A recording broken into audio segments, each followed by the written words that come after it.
भगवान कार्तिक स्वामी अपने माता पिता से क्यों रूठे? क्योंकि माता ने पहले कहा कि दोनों भाइयों का विवाह साथ में होगा।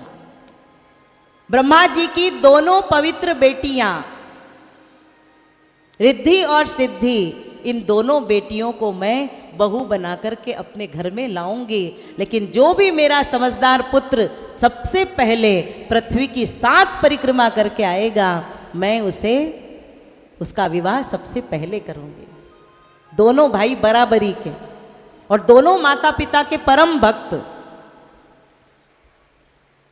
तो कार्तिक स्वामी तो निकल पड़े पृथ्वी की परिक्रमा करने, लेकिन गजानन नहीं गए। गजानन ने 7 बार अपने माता पिता की, अपने विश्व आत्मा की, अपनी माँ पार्वती की 7 बार परिक्रमा की और माता पिता की अनुपम भक्ति को प्राप्त किया, प्रेम को प्राप्त किया। और भगवान गजानन का विवाह ब्रह्मा जी की बेटियों के साथ बड़ी धूमधाम से हो गया।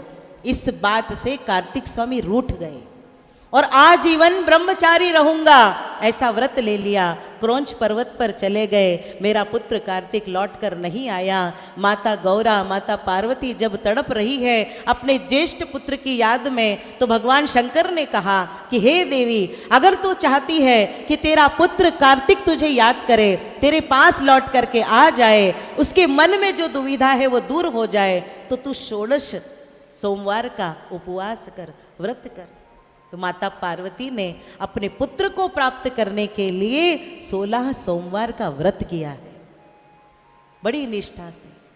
और जब उद्यापन विधि आई तो कार्तिक स्वामी ने अपने माता पिता को याद किया। कार्तिक स्वामी सब जब मिलने के लिए गए माता पिता क्रौंच पर्वत पर, तो कार्तिक स्वामी वहां से भी थोड़ा आगे निकल पड़े। श्रीशैल पर्वत पर भगवान शंकर और महादेवी कार्तिक स्वामी के साथ रहे, इसीलिए यहाँ भगवान का एक ज्योतिर्लिंग का निर्माण हुआ जिसको मल्लिकार्जुन कहा गया। बोली सच्चिदानंद भगवान। भगवान महाकाल बने ब्राह्मणों की रक्षा के लिए।